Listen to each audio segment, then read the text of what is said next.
Hey guys, welcome back. Episode 3 of Sirens, Scrubs, and Sippy Cubs. Brother, welcome back, man. Welcome back, baby. Let's been on a little hiatus here. Yes. Family's been a little crazy. Life's been crazy. Yes. But you know, it's life, man. It's life. It's the journey of summer. It's the journey of summer. Kids are out of school and we are busy. Yes. To say the least, yes. right? Now father of 2, busy, soon. About to be father. So getting ready for it. But hey, you know what? We find time to get together. Get another episode for everybody out there, and I think that's what this is about, right? Exactly. I'm excited to see what's in store today, what's in the box. I have no idea what's in there. Per usual. You know, and sometimes those surprises go a long way. Yeah, they do. They do. So what's in store today, buddy? You talk to me. Tell me, let's get this. So the journey tonight, we're going to start off with, somebody made a comment to me the other day of, when I'm a dad, there's no way I'm ever going to let my kids do that. And that made me think about when I used to say that. Oh, absolutely. Before I had kids. And please, I'm going to stop you in your tracks. Every parent watching this has said that. I would never let my kid do that. And then you get there and you realize, maybe I will let my kid do that, right? Yeah. And I know every parent has done this. To get them to shut up. Especially when you're out and about, you just need your kid to just all right, just behave. I don't want to be that parent. Oh, nobody wants to be that parent. Nobody. But yeah, absolutely. No, it's a great topic. I think a lot of parents in this will connect to it for sure, because even in healthcare, we see it. Out on the field, you're dealing with pediatric patients. I deal with pediatric patients, and then we see what these parents do. I'm guilty of that, of seeing and judging, and then now I'm in those shoes and I feel bad. No, I feel guilty for judging. Before we even get there, but 2 things.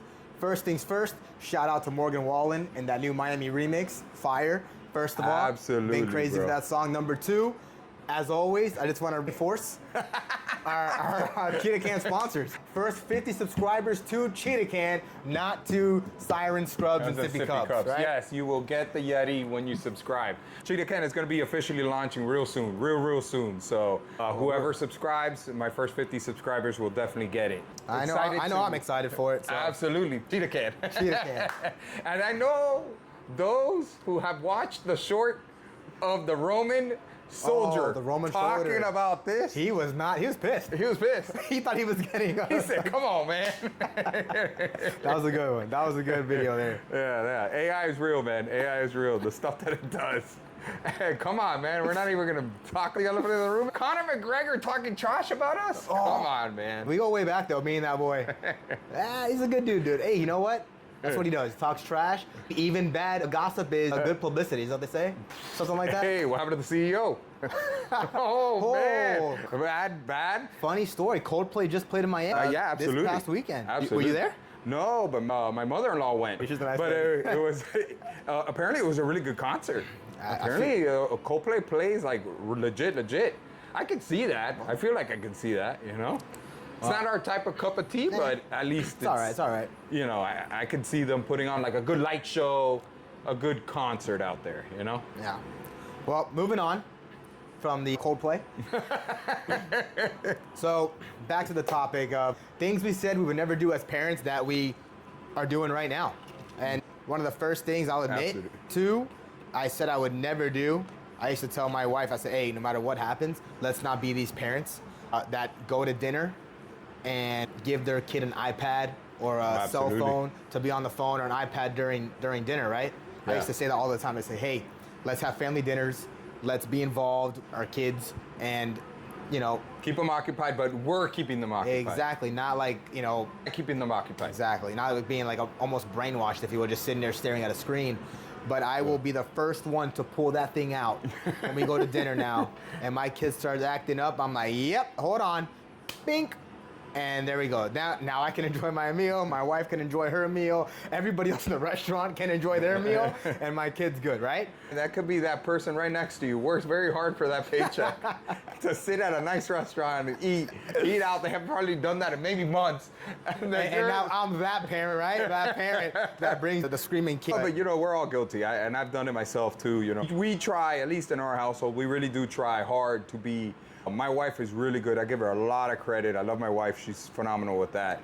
and like bringing like coloring books, bringing like little sticker stuff, keep them occupied, doing that type of style. But there are moments, man, for sure. The that, coloring books only go so far. I get handcuffed, yeah. The kid gets bored, right? I already colored it. I don't want to, I want my iPad now. I want to play games on my iPad, or I want to watch a movie, put on my Disney Plus. Those subscriptions. I'm a corporate, but that's one thing I said I would never do that I do. It's a great example of that. I'm sure that not only us can relate to that example, but all the parents watching and everybody that's been through it needs that electronic to come in clutch. And we're all guilty to say, oh yeah, at the beginning, like you're saying, I would never let my kid do it. But guess what? It does come to a time where you do need it. Yeah. See, my second example that I think of is I said I would never give in to my kid when they're throwing a tantrum. I think old school. My dad didn't play that game with me, so I said I'll never play that game with my kid either. But sometimes she'll start a tantrum, and just to avoid the tantrum, I'll give in. And it's not that I'm just being a pushover or anything like that. Sometimes it's not worth it. I like to pick my battles, and sometimes I think we're all culprits of this, but I'm just tired sometimes. I just don't want to deal with it. I don't know. What do you think? I think you put it right. Picking your battles is the best way to state how to deal with those tantrums, because some people are willing to pick that battle. Okay, I'll pick this battle. You want to throw your tantrum? Everybody's parenting is different, and no judgment to anybody that watches this show. You have your own parenting skills, by all means. That's what makes this world go round. Yeah. This world goes round because we're all different, and there's nothing wrong with that. But at the end of the day, at least we're talking in parenting, right? Like everybody has their own right to parent your child however you want, right? Absolutely. And by all means, you parent your way. But there is a time and place where parenting is appropriate, and I think when we all can come together and agree that when a kid is throwing a tantrum because they did something very inappropriate, right? For sure. They're tired. Tired. That's the biggest culprit. Yeah, man. We overstimulated them, got them to the point where like we mismanaged their time to not put us in that predicament of that tantrum, Yeah. Exactly what you're saying. The tired stimulus. Like Disney is one of those things that we'll just drag them through it, Disney all day. And then they might throw a tantrum when we don't want them to, but we didn't time it right. Maybe my kid's just different, but when we're in Disney, she is the best behaved kid. She's a trooper from the sun up to the sun down. If she wants a nap, she'll stop a nap. But man, I give her all the credit in the world. She's really good when it comes to Disney. She is. Like I've gone to Disney. Where else? No. But Disney, that's her spot, that's her place, and she'll act accordingly. I like that one. And we are culprits of that as parents, the tantrums and picking your battles. I think you stated it the best way, how you as a parent want to deal with that tantrum at that moment. But our parents, they were hard. They were tough on us, They were like, you want to throw a tantrum? What? Take you to the car. See, you know what happens in the car. So, do you think that we've gotten softer in this generation? Yeah, because guess what, man? Like, and social media plays a huge role in this. It just does, right? Yeah. Like, you start to see people put out there, oh, you could do this with your kid. You could do this with your kid. Back in the day, there was no social media. All you heard was like, hey, excuse my French, but get your ass in the car. You know what I mean? Like, there was no ands it for butts. There was just none of that, man. So I think social media has a play in creating that softness within society in a way, right? Yeah. Of parenting. But at the same time, like our generation is just way different than their generation when they brought. The 90s was way different than what 2025 is. True. So it's comparing apples and oranges. As we always do. I would say my third example, my last example that I'll give, things I said I would never do that we do, and it's not even mine. This is more my wife. She said, I won't let the kids sleep in our bed. And my kid sleeps in my bed. I would say probably not as much anymore. I'll give her credit now. But before, every night almost. She would find her way back to our bed. No, she's pretty good staying in her own bed now, but we got our new bed, a new bedroom set, and kind of played that game. In the beginning, not only my wife, but my mother-in-law was very against that as well. Like, the bed is for husband and wife only. Don't put your kids there. It's going to deviate the relationship. And, your kids are your kids, bro. When they, somebody told me that when your kid gets in bed with you and they're between, mom and dad, that's where they feel the absolute safest. That is their safe place. That is their safe haven. They feel, super protected. So why would you take that from them? So I was never really against us. Like I said, more my wife, but, something she said we would never do, and we did it. Once we opened up our eyes and kind of started really reevaluating the situation. It's like, look, she's only going to be so little for so long, and we're not going to get this again, right? I believe you definitely did nail it in a way of how I view life with my son. Like, they're only this age once, And I am guilty of allowing our son into the bed. It goes back to almost kind of like the previous example. It's the energy, right? Like taking the energy of getting him, putting him in his bed, and then laying there with him until he goes back to bed. Is like, that's a process every single night.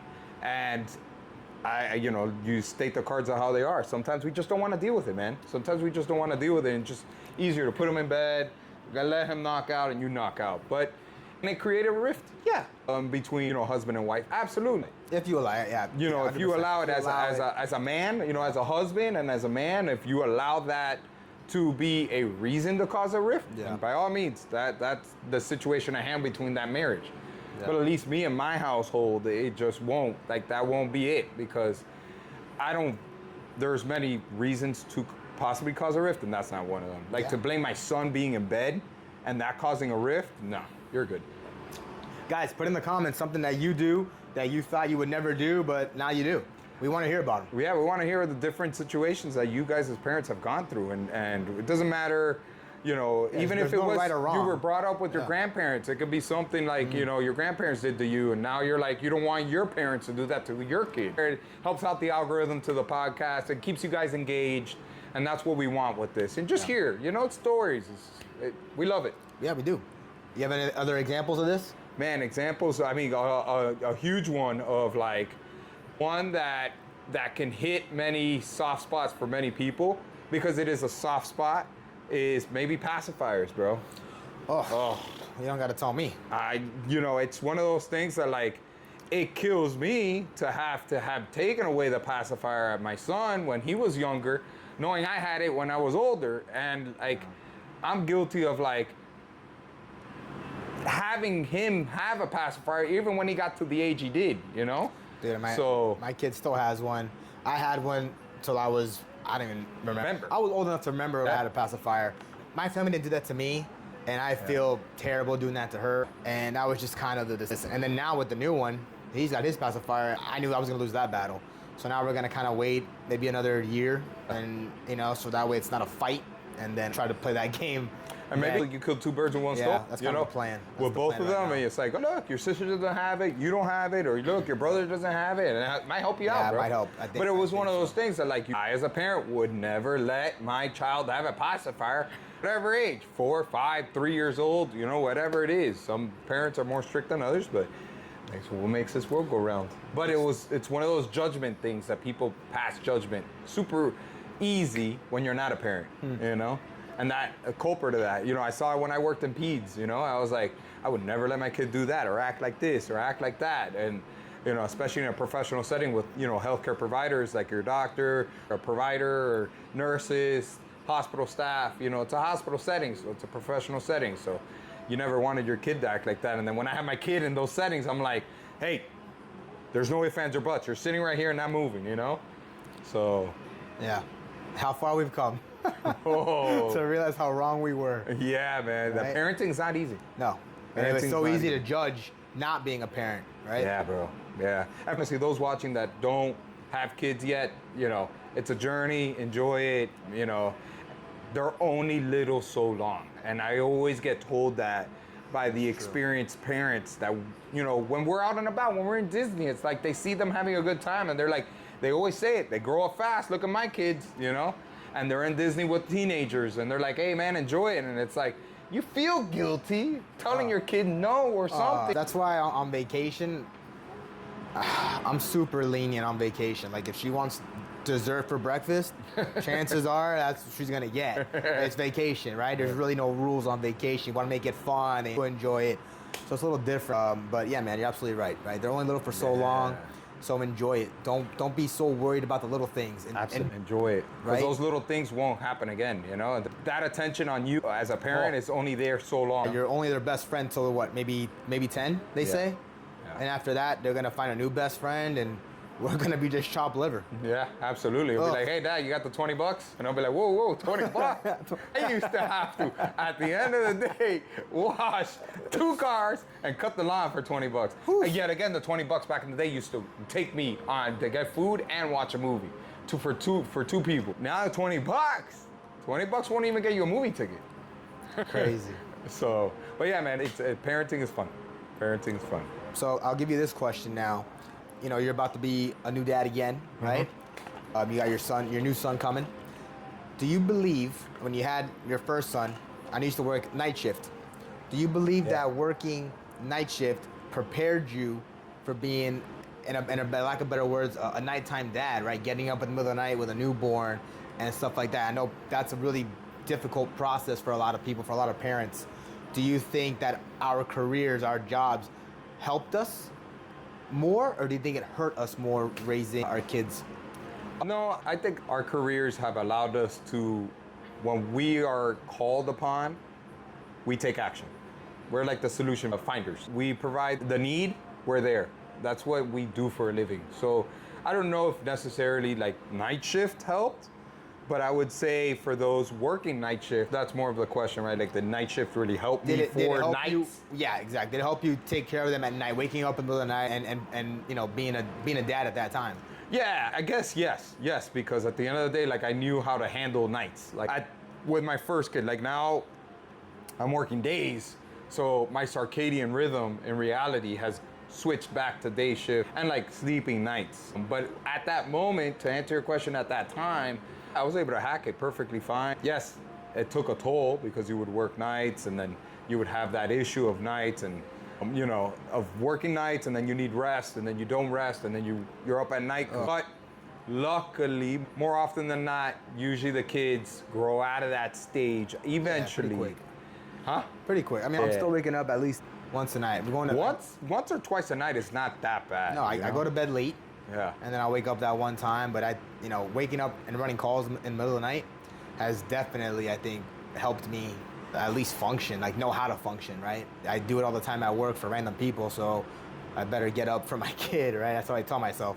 I know sometimes my wife in the beginning, and even towards the end, if our kid woke up in the middle of the night, sometimes she wouldn't hear her crying, or sometimes she just couldn't get up. She's just like, I can't, I'm too tired. Like, and I'd be like, bink, right up, like haven't skipped a beat, you know? So I guess, yeah, for me, it did help me a lot, helped me personally a lot. Yeah, the second kid is gonna be a different way to approach that for the sole purpose is like now we have that first kid at the house, so they're consuming a lot of our energy at the house. Don't get me wrong, it's hard because you're dealing with one all day and you're dealing with them too, and it just doesn't stop. That splitting time is tough, huh? We're averaging probably 4 hours of uninterrupted sleep at night right now. And then we get up for about an hour, we feed them, we change them, and then another 34 hours after that. And that depends what time did he wake up, what time do I gotta get up now to take her to camp. So I'm averaging about 4 to 5 hours of sleep a night right now. It's functional. Oh yeah, yeah, absolutely. You just get used to it. Exactly. You know, it's that parent energy. Experienced parents watching, I'm sure you guys have gone through of like just that unlimited energy that just comes out of nowhere when you need it, and sometimes you don't have it, you know? That's why it just comes through. It's a team effort. I tell my wife all the time, and she tells me, hey, it's a team effort. And we both get up, you know, hey, I'll get up, I'll change him, you get the bottle ready, or vice versa, and we try to make it a team effort, be there for one another too, not trying to put so much stress on one. That's another tip. You know, don't put all the stress on your wife. Gents, you know, get up, help her out. If she's breastfeeding, I know there's not much for you to do, but still wake up, you can help change the kid, and just be there. They're gonna need mental support. Absolutely, for and some couples, you know, it's communication. Clear as day, it's communication. If you communicate with your spouse, man, nothing can get in the way. I mean, in reality, it's the truth, you know? And a lot of experienced couples do say, at least husbands do say the yes word. Yes, honey. Yes, honey. Oh, man. Happy wife, happy life, dude. Absolutely. Your dad used to say that to us all the time. Absolutely. And look where he's at, you know? It's dude. Like, yes, honey, yeah, you need me to go change the sun? Yeah, the baby? Yes, of course. And she's happy, she's gonna leave you alone. But I think that was a good advice. Good topic. Absolutely. I think those are great examples at the end of the day of how we parent and how we are fast to judge pre-parenting. And when you're in the rut of parenting, it's very easy to say, I need help. Bring out the iPad. Oh, you want the tete? Hold on to it. You know, I did it, so but you judge having kids. Yeah, don't be is there a wrong way to parent? Yes, I do believe that, but if you make a decision, it's your decision. Stick with it. Don't worry about what other people are doing or saying. It's your life, man. Yeah, it's your life. Do your thing. It's what makes this world go round. Yeah, make your kid happy. Yeah, right? Just don't put him in danger. We'll talk about that. But I think it's time. Oh, I'm nervous about this one, buddy. I'm nervous about this. I think it's time, dude. The fact that you planned it out. Hey, be careful with that Yeti, people. Hey, you're gonna like this one. There's a throwback here. Whoa. Damn. I love that. Messi. Dude, the GOAT. Messi. The GOAT, right? Absolutely the GOAT, bro. Dude, so tell me about where this jersey come from? I wonder who gave it to me. I had your wife get it for me. Bless her heart. Wow, man. This is not from when he just won the World Cup. No. Because this only has 2 stars. This. But 2014, this is when Oh, man, what year is this? the World Cup, South Africa. This was from the South Africa World Cup. Mm-hmm. Yes, it was. That's when we got into FIFA. Yeah. Got into soccer. Yeah, this is when we got into, yeah, absolutely. What a jersey, bro. I love this. Who got you this jersey? I wonder who got it. You're right, it was me. I didn't get this jersey. So the funny story with this jersey is, this was probably, man, I was working, one of my first jobs, and I wasn't paying any bills. I was still living at home with my parents. I was not even out of high school yet. We were not in high school. We were in college. No, South Africa, we were in high school. No, wasn't South Africa 2010? It was 2010. It was 2010. What are we doing? Yes. God, we're such noobs. Anyway, so yeah, we were just out of high school. But this was probably my most expensive purchase I've ever made at 18 years old. I got it for your birthday, I believe. And yes, I had to get you something. I wanted you something special. My best friend had to make sure it was better than whatever your girlfriend got you. So I spent, one up on her. Yeah, I had to. I remember she was actually upset when she saw this jersey. She's like, "You got him that?" Absolutely, I got him this. He's the most important person in my life. I remember this was my first big boy purchase. I got it for you, and you were so thankful and so shocked. That what did you do? Oh, I wanted to buy you an Xbox and say, we're really playing FIFA now. This guy is completely thankful. It's his birthday, by the way. And he goes out the next day and buys me an Xbox to show me how thankful he was. That just goes to show how this relationship has been, man. Absolutely, this bro. Is just. It went from a jersey to an Xbox. That escalated fast. I mean, hey, but the Xbox wasn't brand new, all right? It was, it was off of. I don't remember where. This guy never gets anything brand new. But yeah, I wanted to bring this out. It's a good memory. Absolutely. It tells us a nice story of our friendship. And what's coming next year? To the U.S. and Mexico and Canada. We're going to be getting some games here in the U.S. We're going to be getting some games here in Miami. Hopefully we could go. That would be an experience. Show there. Yeah, man. We could do a show. A quick little live show right there. Cool. That would be cool, man. But a history of us playing and getting together. It's another reason of getting together as friends. And not only us, but like it brought together my brothers. Oh, yeah. It brought together all our boys. We would jump online. I'll never forget, we broke my bed. Because we were so excited, we launched ourselves on the bed, and my bed broke. How about your wife now? At the time she was your girlfriend, it was her birthday party at the Fountain Blue. Remember that? Uh-huh. And what did we do? We brought the Xbox, and all the boys during the party. Now there's a party, there's girls there, there's nice music. Oh, this is birthday. Oh, the birthday, yes. We were in college. Yes. And bro, all these girls, the party at the Fountain Blue, and dude, there's like what, 12 guys fighting for a remote to get next. That was your wife was so mad at me. Ugh, absolutely, but it was great though. Oh, we had a great time, dude. Absolutely, and guess what? We're still here. Years later, we're still here, even after that argument. Even after. So I guess after that, we'll leave you with do we have a quote? Do we have a fun fact? What do we got today? Man, we do have a fun fact that actually came from those that. When was the ER show? The show ER? Yeah, the show ER. When was that? Was that a 90s show or early 2000? I remember my parents watching that. I think that was like a 90s show. But either way, it's called The Pit. Oh, yeah, it's called The Pit. Good show. And in The Pit, he made a comment, and I actually fact-checked it and asked, we're AI people a little bit here, Em and I to confirm the number. And the fact is, there's 150,000 people that die in the whole world every single day. I couldn't believe that. That's the fact? Yeah. That's terrible. What kind of a damper is this, dude? This is a nice show about dads talking, hanging out, and we're talking about that? What is wrong with you? Dude, it was the pit, man. It was the show, and I thought it was just a crazy, because it relates, because we work in healthcare. So what's the purpose? What's the feedback for this? What's the feedback? I don't know. Do you have a feedback for this? Stay safe. 150,000 people die every day. Stay safe. Don't be one of them, I guess. I don't know. Oh my God. Jesus, is that what you got to tell the people as we end this show? I mean, dude, Hey, stay tuned. Stay tuned, guys. Hey, episode 4 is going to be dropping. Oh, soon I'll be a dad of 2 at that point, man. Then we'll do a live show at the hospital. Man, maybe we'll do a little quick live show, drop it live. I'd be like, hey, we appreciate you guys showing up. Thank you guys for tuning in, man. Sticking around and listening to us again. Like, subscribe, and share it, man. Those things help us out a lot. I'm excited. Hey, great episode. Love you, buddy. Love you too, bro. Be good. Deuces.